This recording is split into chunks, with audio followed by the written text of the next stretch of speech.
Welcome everyone to Couch Potato Diary. Happy, what even day is it? Wednesday. My name is Peter Klein. Thank you guys very much for tuning in today. Coming up on the program, we're going to be looking at the Stanley Cup playoffs as we come up to a crucial Game 4 after a crucial Game 4. And the NBA playoffs plus the CFL preview continues, and our look ahead to UFC 302 rolls on as well. So a lot to get to. I'll stop rambling and start getting to it.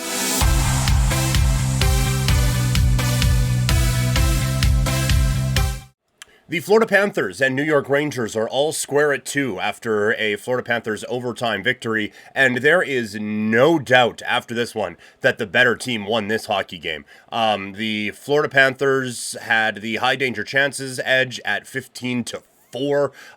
The Corsi numbers were just bananas in favor of the Florida Panthers, and I don't know if all of that even does it justice. Florida was in complete control of this hockey game, and once again, Igor Shesterkin was there to shut the door time and time and time again, and it is starting to get very frustrating, I would imagine, from a Florida Panthers standpoint, that they need to have either a power play or mass chaos in front of this guy to be able to get in a goal. He is on just an unbelievable hot streak right now.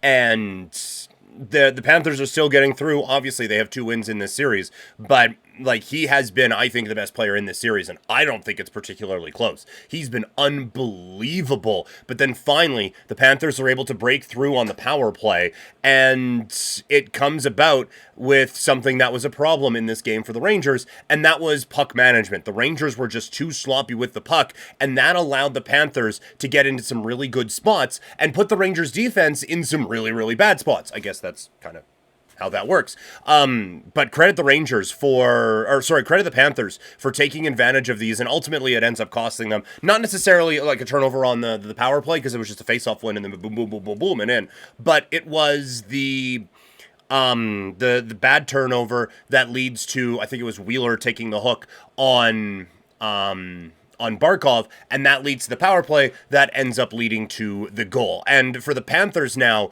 you obviously, I think, feel really good about where things are at. The series is tied at 2, and you have pretty well controlled a couple of these games for the most part, if not for that goalie between the pipes there. And now, so many players stepping up. I thought Montour had a really, really good game for the Panthers. Sam Bennett was everywhere in this one. Again, throwing a big hit early on to get the crowd into it.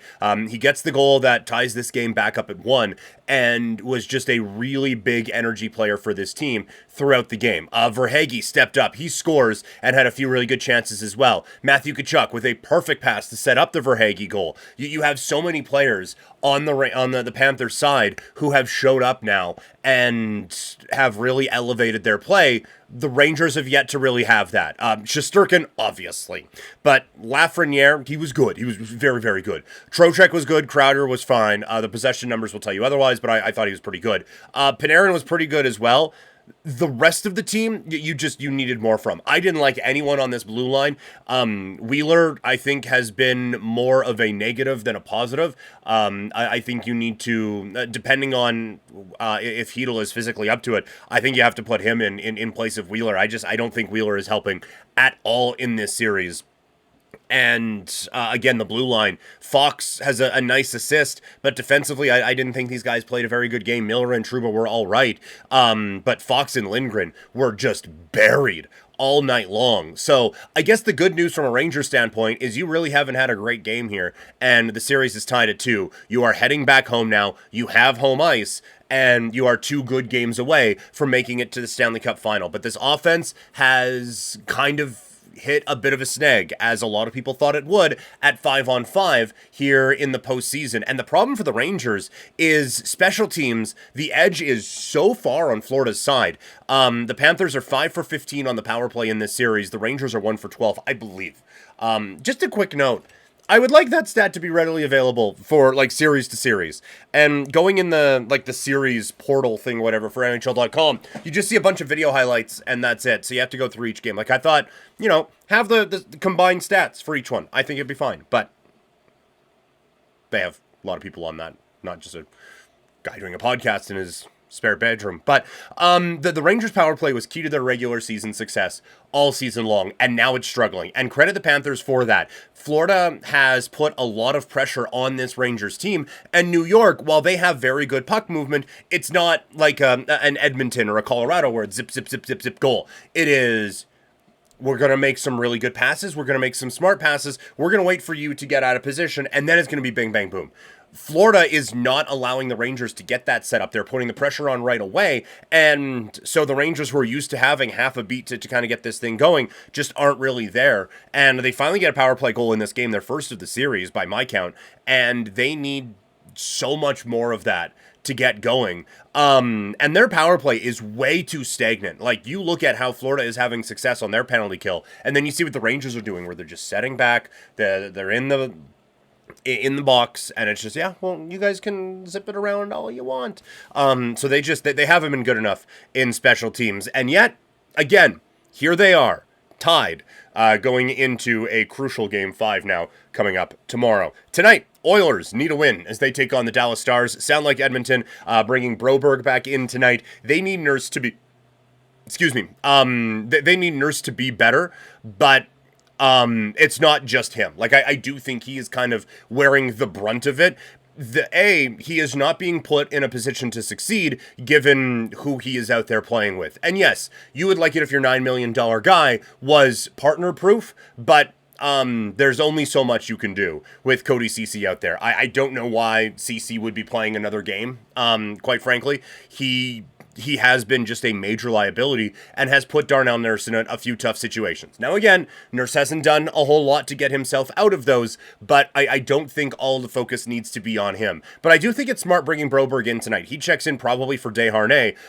He's just a bit of a better puck mover than Desharnais is. And I do think you maybe miss a little bit defensively, and I don't think Desharnais has been the problem, but what did we talk about coming out of that last game?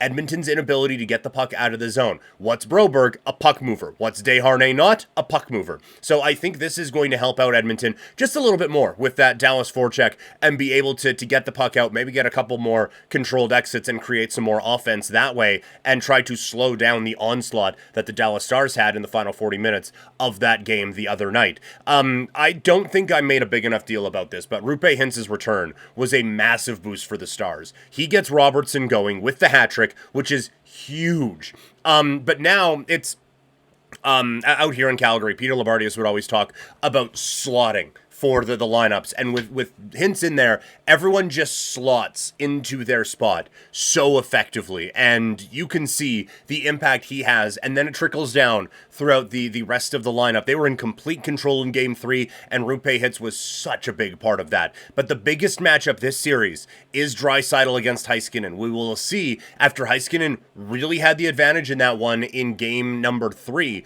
we will see what Edmonton does to maybe try to get him away from Heiskanen in this matchup, because that was quite a bit of control from Heiskanen in this one. They need Leon to be a difference maker, given how well Dallas has started to play on their side. But it should be a fun one tonight. And a quick note, I will be on Game Over Edmonton once the game is done, so check that out on the Game Over Network YouTube channel. All right, that is the story from the NHL. Let's shift to the NBA, where the West Final ain't done yet.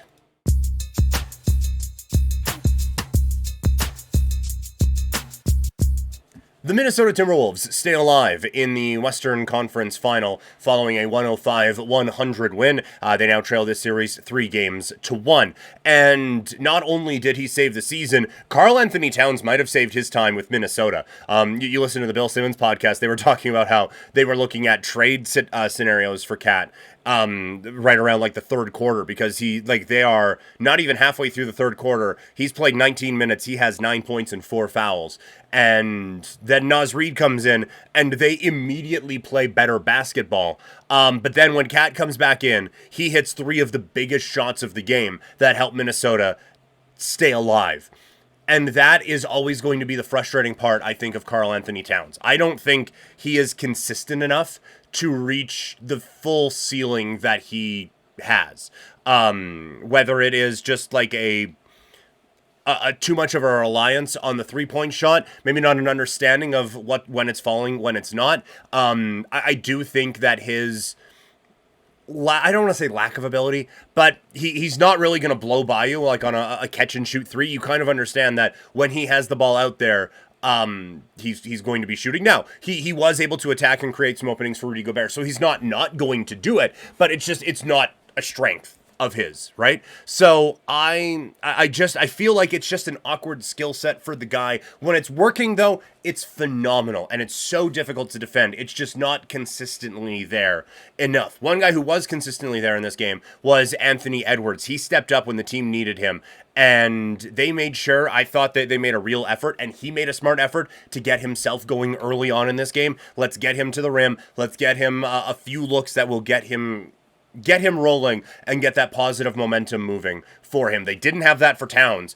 who definitely seemed a little spooked in his shot selection early in this game, and then just let it fly in that fourth quarter. But Anthony Edwards gets 29, and it's exactly what the doctor ordered. If anyone can come back from 3-0 down, it might be these guys. Like, they are such a great defensive team, and when it's rolling, they can score so effectively as well. And they have size that can cause some problems for the Dallas Mavericks at times. I still think, like, Dallas, I think Dallas will be fine, but these guys have home court in 2 of the last 3. It is a raucous home court, even though they just lost 2 on that.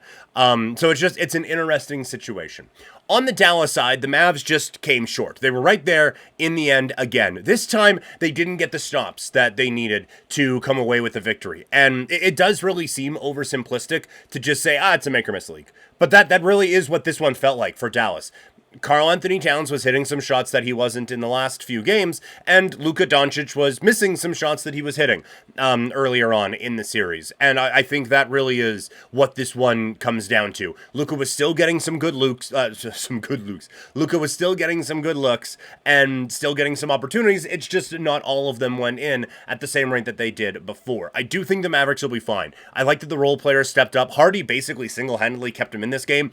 Jones had an all-time dunk. When Jones sails in for that alley-oop, I thought the game was over. I think that made it 83-82 for the Timberwolves, but I thought, okay, home court, here comes Dallas. This is it. This is the thing that starts the run, and the Mavericks are going to go to a championship game, and we're not going to have basketball for like a month and a half until the finals. But I do think that Minnesota weathered that well, and again, Dallas's big guys just didn't really come up as big as they did in Game 3. I do think that changes going into Game 5. So that is the story from the NBA. Let's shift gears now. It is just over a week away, the start of the Canadian Football League season. Let's continue our preview of the CFL, looking at the undervalued teams going into 2024.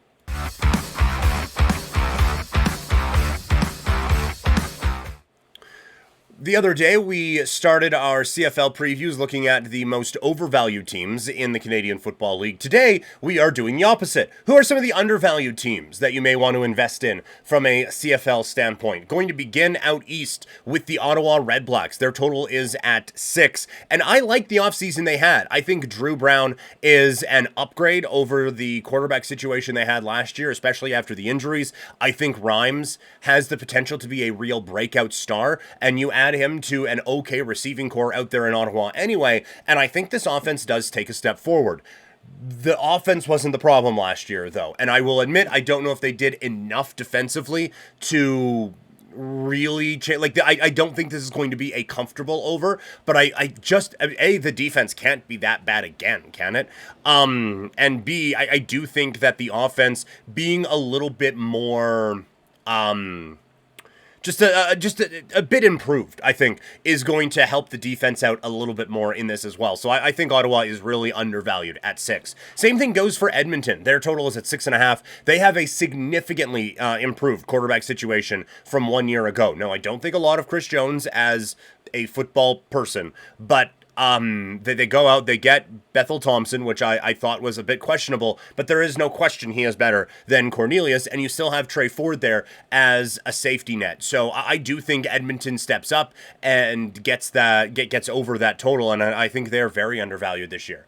And I have to play the homer card. The last one here are the Saskatchewan Roughriders at 7.5. If Harris stays healthy last year, this team is a playoff team. They had injuries at the quarterback position, and they just fell apart. Now everyone had injuries at the quarterback position, but this one really, I think, affected Saskatchewan. You have a new coach. They went out and, I think, added a real identity to this team in this offseason. I think they upgraded in the secondary. You have a running game now that can help out if you do have to have another backup quarterback come in, and you still have, I think, a relatively strong receiver room. So I think Saskatchewan is going to be right there at the end, and I think that they are going to be hovering right around 500. So again, we're not blowing past 7.5, but I do think Saskatchewan is a little bit undervalued with a total coming in under 500. So that continues. That we're going to roll on with our CFL preview and look at coaches on the hot seat. And so with what I just said, both these coaches are on those teams. Obviously, it's not Corey Mace. So the first one is in Edmonton, and that's Chris Jones.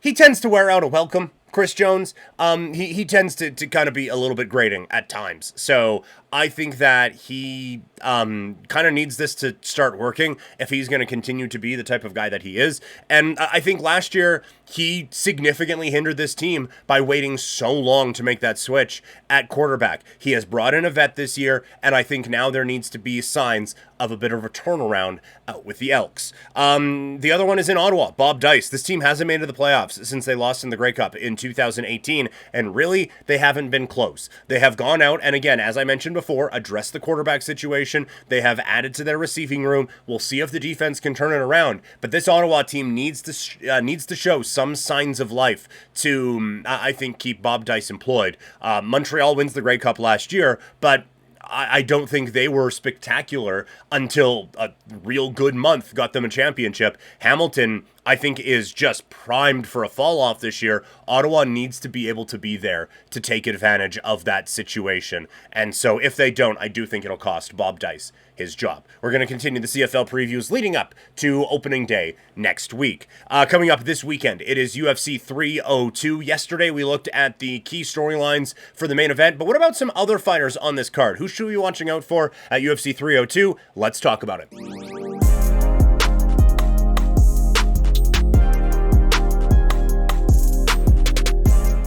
UFC 302 goes down this weekend, and while the main event is an enticing one with Islam Makhachev going up against Dustin Poirier, the rest of the card, not the deepest, but there are some fighters that we should be keeping an eye on. We will start in the heavyweight division. Jailton Almeida, number 7 ranked heavyweight in the UFC. Let's see how he responds to his first loss in 6 years as he falls to Curtis Blades in a win that ends up getting Blades an interim title shot.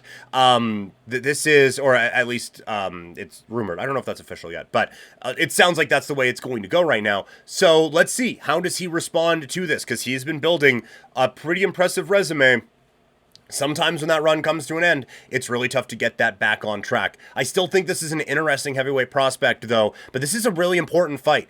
A, just to get back on track, and let's see how you handle adversity now. But B, another loss here, and now you're in the back half of the top 15, and it'll take you like a year and a bit to get back into the heavyweight picture, to get back into the heavyweight title picture, sorry. So I think this is a really important fight for him. On that end, Kevin Holland, number 15 ranked middleweight, he's lost back-to-back fights. Now against contenders, both guys who are kind of in similar areas as him, and so that continues to push him down the rankings. He obviously, if he's number 15, he needs a win to stay in the rankings. This is, I think, a very talented fighter and a really good fighter, but this is a bit of a crossroads. Like, are you really going to be able to make a push and be a contender here, or are you just going to be a guy who has a name that people remember because you lost to a lot of guys who they know? That is a very important time in a fighter's career. Let's see if Kevin Holland can get it back on track. And someone who I'm always interested in is Roman Kopylov, the middleweight. He's 33 years old, so not exactly a prospect, but he's putting together a pretty decent run before a loss to Anthony Hernandez. Can he get on a roll again and make his way toward the top 15? He's taking on Cesar Almeida this weekend, who at 36 has just 5 professional MMA bouts. He's won all of them, but obviously skilled in other aspects. We'll see if Kopylov can kind of get his thing back on track. coming up this weekend at UFC 302. So those are some of the fighters to watch for that card. That's going to do it for the program today. You guys have been awesome in supporting the show. Thank you so much for tuning in. Make sure you like this